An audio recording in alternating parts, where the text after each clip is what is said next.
ओशिनो का नया एपिसोड क्या आया, इसने तो हिला कर ही रख दिया। दो सबसे बड़ी चीजें हो चुकी हैं, जिनमें से पहली वाली का मैं बहुत टाइम से इंतजार कर रहा था और दूसरी वाली अनएक्सपेक्टेड थी। जैसे कि तुम्हें पता होगा कि पिछले एपिसोड में हमने बात की थी कि काना आरिमा की जिंदगी अब नरक बन सकती है या पता नहीं कैसे। और मैं तुम्हें बताया था कि काना आर्मी को बचाने के लिए या तो रूबी या aqua उसका साथ देंगे या उसकी किस्मत या फिर ऐसी होगा। उनमें से वो बात सच हो गई।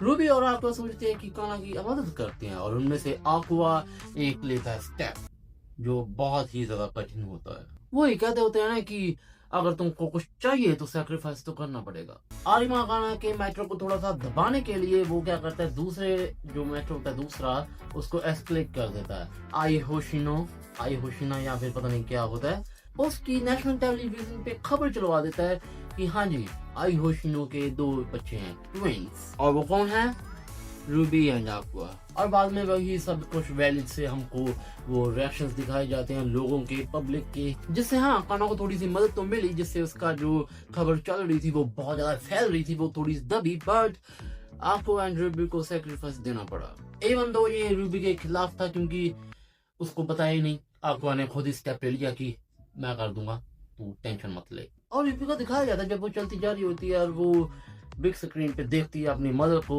और सब कुछ बंदा खुला ऐसे खोल दिया सबके सामने और उसकी आइज देखना। हाँ जी ये तो हो गई आई होशिनो की बात या काना की। अब इसके बाद क्या, इसके बाद एंड थोड़ा सा इमोशनल हो जाता है। अगर मैं बात करूं कि मुझको कौन सा ज्यादा अच्छा लगा, इस हफ्ते मैंने जुजुत्सु काइसेन का भी देखा, फ्रीडम का भी देखा और ओशिनो का भी। पर मैं यही कहूंगा कि जो ज्यादा मुझे अच्छा लगा वो ओशिनो का। Why? Because emotions are the most important thing. और इमोशंस ही चाहिए मुझे, जिस वजह से इमोशंस हमको एंड में देखते हैं। इमोशंस छोड़ो, इमोशनल भी थोड़ा सा इमोशनल हो जाता है एपिसोड बाद में क्योंकि ब्रेकअप। जी हाँ, aqua ब्रेकअप कर लिया aqua ने आरी में क्या होता है अकाने के साथ। और ना बहुत अच्छा होता है जैसे सीजन है कि वो खुद उसके पास गया और कहता है ब्रेकअप और वो रोने लगी। नहीं ऐसा नहीं है, इनडायरेक्टली ब्रेकअप। और हाँ ये कंफर्म है, अकाने इतना बड़ा कोई गुलदस्ता तो बड़ा ही है ना, हाँ इतना बड़ा गुलदस्ता लेके जा रही होती है और वो ब्रिज से गिरने वाली होती है कि aqua पीछे से आकर उसको बचा लेता है। और फिर क्या, aqua थोड़ा सा सीरियस दिख रहा है और अकाने पूछती है 2 मिनट तुम यहाँ पे क्या कर रहे हो, तुमको तो काम नहीं था क्या, तुम यहाँ पे क्या कर रहे हो, तुम अपनी स्कूल यूनिफॉर्म में नहीं हो। तभी वो समझ जाती है कि कुछ तो सीरियस है और वो अपने में सब कुछ दिमाग में बनाकर नीचे बैठ जाती है। आई मीन जो एशियन स्क्वाड होती है जो जिसमें हम सब एशियंस बैठ सकते हैं। तुमको पता नहीं है कि एशियन स्क्वाड्स क्या होती हैं, स्क्वाड मेनली जो नॉर्मल स्क्वाड कर सकते हैं हम वो वाली वैसे बैठ जाती है। और जिससे ये सब कुछ क्लियर होने लग जाता है कि अब ये सब कुछ कहाँ पे जा रहा है। aqua को कहता है कि तू ये डेंजरस काम करना छोड़ दे, तू यहाँ पे ना जा। उसकी ही भलाई के लिए उसने उससे ब्रेकअप कर लिया। और फिर बाद में मैं शॉक सबसे ज्यादा तब हुआ, वो जाता है नीचे पौड़ियों से उतरता है और जो उसका वो होता है गुलदस्ता उसको क्या करता है, उसमें से चाकू निकलता है। डैम गर्ल, भोली बाली अकाने क्या बन चुकी है। फिर ऐसे ही नहीं कहते कि हालात इंसान को बहुत बदल देते हैं। और फिर बताती है कि ये तो मैं अपनी सेफ्टी के लिए लेके जा रही थी, ऐसा था वैसा था, या फिर मार देती मैं पता नहीं क्या पूछता। बट हाँ वो डेंजरस राह पे चल चुकी थी बट aqua ने उसको रोक दिया, जो अच्छी है उसके लिए। बट उसके बाद तीसरी बात जो सबसे मेन है, aqua अपने शारिंगन उसके आ चुके हैं।